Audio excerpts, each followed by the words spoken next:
And from the national headquarters of RT America and our nation's capital, hello again, everybody.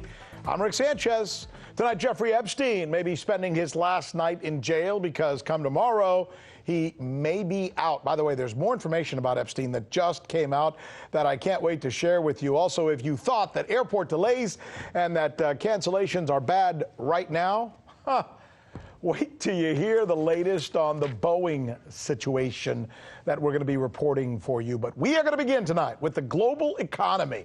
And yes, no matter where you live, this will affect you. By the way, look, I recognize that to many of us, when we hear economy, we change the channel. Economic stories because, well, they tend to be boring, right, and confusing. Remember, this is the News with Rick Sanchez, where we specialize in clarity and depth and passion for the stories that we tell. So let's get on to it, eh? Let's begin with Europe. So here, let me try and help you understand this. About 5 or 6 years ago, they lowered interest rates over there to about 0. They said at the time that it was just going to be to give Europe a shot in the arm, just temporary. Guess what? It wasn't, and it didn't work. 5 to 6 years later, European Central Bank still hasn't achieved its goals, and it's actually now thinking, get this, it's actually now thinking about pushing down interest rates even further, below 0. Below 0. If that sounds crazy, it's because it is crazy. It's called negative interest rates. And you know what 0 or negative interest rates do to an economy, any economy?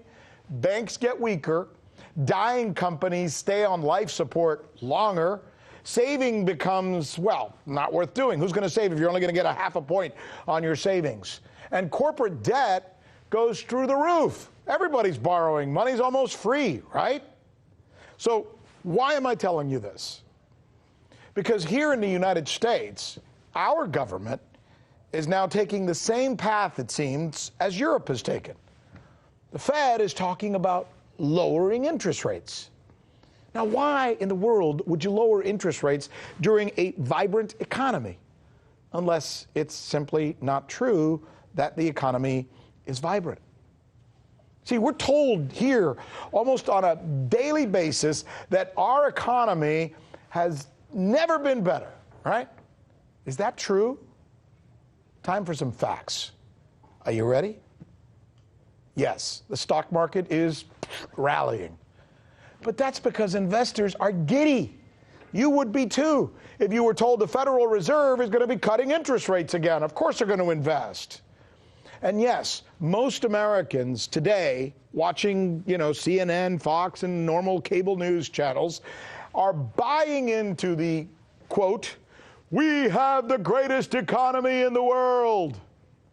That's the line, right? But you know who's not buying that line? The actual people who run American businesses. See, this is important. Let me share with you some of the numbers that have just come out. This is a Duke University survey of CFOs, Chief Financial Officers. These are the guys who run the numbers, right? These are the chief financial officers all over the United States. It found that 69% of them, almost 70% of them, expect a recession by the end of this year. 69% of CFOs in the United States expect a recession by sometime, pardon me, I misspoke, next year. I said this year. Nope, next year is what the finding is. Here's another one. JP Morgan Chase's Economic Monitor is putting the chance of a recession next year at 45%.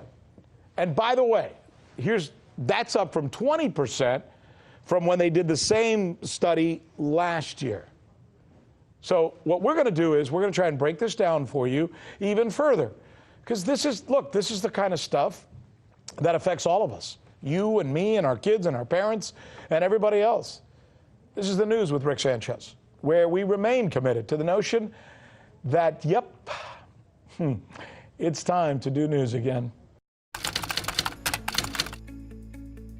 So you haven't heard that we're the ones covering the stories that you won't see covered anywhere else? In Venezuela, Kazakhstan, let's go to Hong Kong.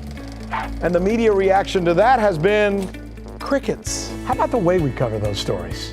What the hell does that mean? Wally, Wally, Wally. That's the key word in this case, uprising. Keep? Can you believe that? Watching. This is the right thing for members of the media to do, to actually pick sides. Look, if you like what you see, subscribe.